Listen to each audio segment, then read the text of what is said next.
For the love of God, people, wash your hands.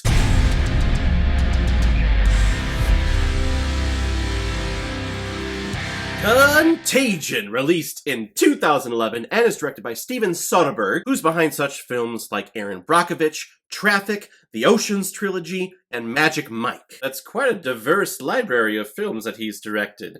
You got heist movies, you got male strippers, you got diseases. And this film stars Lawrence Fishburne, Matt Damon, Gwyneth Paltrow, Kate Winslet, Marion Cotillard, and Jude Law. And I know that I said my next review was going to be the host, but I think in light of everything that's going on nowadays in the world, not just in the US, but all around the world, I thought that this movie would be pretty appropriate for what's going on. After returning from a trip from Hong Kong, Gwyneth Paltrow is not feeling so good. In fact, she has contracted a deadly disease that kills the infected person within 48 hours. And the entire film explores the process for how the world will react to a national crisis with a disease like this. Or at least one of the ways that they can react. Because the way that they react here, it seems like they're being very forthcoming. Whereas nowadays, some people are telling us one thing, another person is telling us another thing, a very important person is telling us another thing. There's a lot of misinformation out there. And I would say I'm not going to recommend watching this movie for those of you that are self-quarantining yourself or self-isolating yourself, because this movie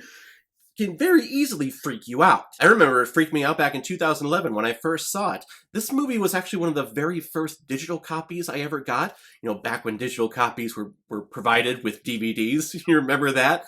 Gosh, that was so long ago. I remember I got the digital copy, and I remember it told you to upload it or to redeem the digital copy on an app called Flickster.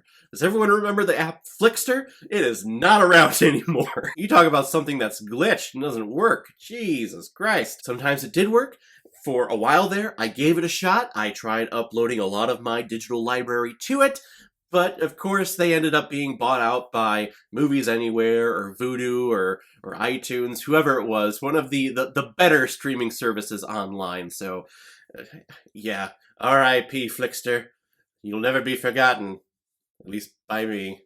I'm probably going to forget you in like 12 hours. But I remember watching this movie back in 2011 and just being absolutely freaked out by how quickly this disease could spread and how easy it is for disease to spread, because we, as a species, us human beings, are actually pretty filthy and disgusting. We're taught when we're younger to wash our hands, right? You're supposed to wash your hands all the time. Whenever you do something dirty, or whenever you handle food, whenever you go to the bathroom, you're supposed to wash your hands. How many people out there actually do wash their hands after every single time that you do one of those things? I guarantee all of you are not raising your hands right now because you're human and we're disgusting. So eventually, when you find out how this disease was created in this movie and the process that it took and how stupidly and easy it was transmitted from one person to patient patient zero with Gwyneth Paltrow, I remember being so angry and so pissed off. Just wash your fucking hands. I like this movie in terms of its concept. This is really not a dramatic interpretation of what happens. This is really kind of like a matter of fact, okay, here's kind of a dramatization as to what would happen if a national crisis or a national disease, a global disease, were to happen on a scale like this, and the measures and the procedures that could potentially happen. You really don't get connected to a single character. Maybe Matt Damon, but his character comes off as so cold and so introverted and so shielded that it's so hard to connect with him. Of course you like him. He doesn't do anything that's despicable or anything that makes you hate him, but you want to get behind him, but he's just so introverted and cold. Kind of like how I am in real life. Maybe that's why I like him. Maybe someone else who watched this movie wouldn't like him because he is like that. I don't know. I definitely see where he's coming from, though. I'm an introvert like that. But we see discussions at the CDC, in local authorities trying to contain all the spread of the disease. We see all those conversations happening. How are we going to get the budget for funding food and for funding essentials like toilet paper and water and things like that? And you always have that one negative Nancy in the group who, of course, everyone else in the group is saying, yes, we're going to do everything to try to save people and try to save lives. But you always have that one negative Aunt Nancy who's there going, who's gonna pay for this? Is this coming out of your budget? What? It spreads that fast? Are you kidding me? Yes, Negative Nancy.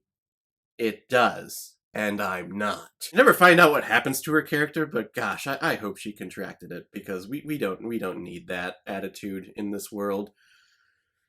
It's like they just found a gym where they can bring people who are contaminated to get food and to get treatment. And it's like, hey, here's a nice small little win for everyone. And here she comes in.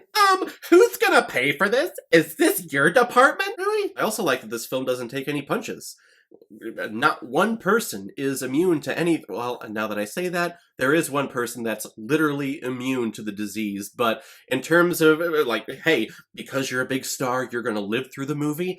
No, that is off the table. Some really big names appear in here, and they're gone in like 5 minutes. So in terms of like raising the stakes and making this disease believable, I really get behind that. So we have an established plot, we have an established story here that has some good meaty chunks to it, but we don't have any characters that we're getting behind. Just not a single one. And when that happens in a film, you run the risk of just alienating your audience, and that's exactly what happens here. I don't feel connected to this story or to these characters at all. When you run this risk, you lose a lot of the small intricacies of these characters that could make them lovable. Like the doctor who is working on creating a vaccine for this disease. Apparently, her father got sick. When did that happen? And she's testing it out on herself, and she has faith behind it. She's going to test it on her father, too, because he was a doctor, and he stayed behind to help people, and he got sick. When did that happen? Gosh, it would have been nice to have that in early stages of the film. That way I could get behind you and root for you a little bit. No, none of that happens. This film just kind of exists, which is a total shame, because I like the realistic aspect, the naturalistic aspect of this film, and how real it is, and how, hey, if this is going to happen, here's probably what's going to happen because of it. But in terms of an entertainment standpoint, which that's exactly what this is a film, it's supposed to be entertaining. This isn't a documentary just kind of shooting out informational facts at you. Yeah, I can't get behind it at all. So I'm going to give Contagion 2.5 out of 5 Blu-rays. I found that if you have a goal, that you might not reach it. But if you don't have one, then you are never disappointed. And I gotta tell you, it feels phenomenal. All right.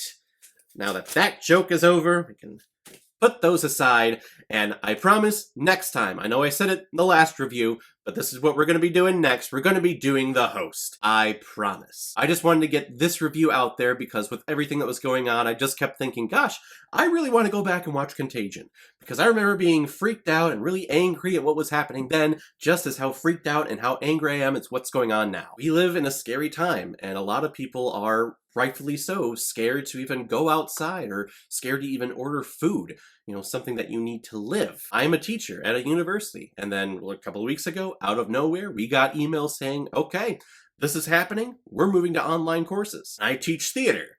That is a very, intercommunicational aspect, that you need to actually be there and interact with someone, not over screen, but actually in person. If you're performing scenes, or if you are presenting a lesson plan to people, you gotta be there. I like how I schedule my classes, because all of my lectures are in the first half of the semester, and then the second half, it's all presentations and quizzes and exams and things like that. So I think I'm sitting pretty well, but a lot of my students, a few weeks ago, the last time that we met, they were pretty scared, and it broke my heart, because they were forced to stay living on campus because they weren't getting a refund for going home early, and a lot of them didn't have a place to go, and a lot of them are freshmen. This is their first experience being away from home, being away from their family, and this happens, and it just breaks my heart. I just kept trying to tell them, as I'm going to tell everyone here, just be safe.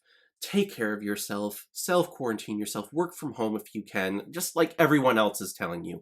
And please don't spread anything about information about this disease, because that's the biggest caveat of evil in this world. It's just the overwhelming supply of misinformation. Everyone is an expert on this disease. Everyone. The president, Joe Schmo living on the street, everyone is an expert. You ain't. just take care of yourself. Wash your hands, don't go out, or at least limit how much you go out. Try not to spread the disease at all. If you feel that you have it, self-isolate yourself. Do video conferences with your doctor. I know a lot of doctors are doing that now, and they're selecting kind of who comes in based on the severity of what you have. Just be careful.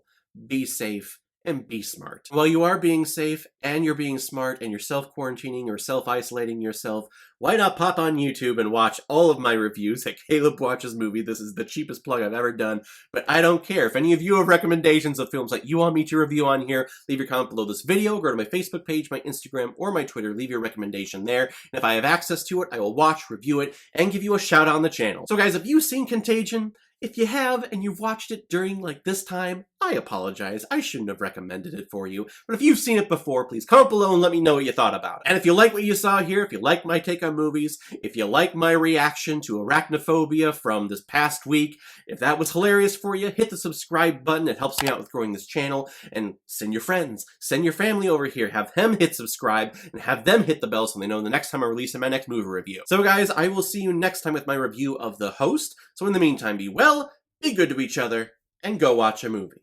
Take care, guys.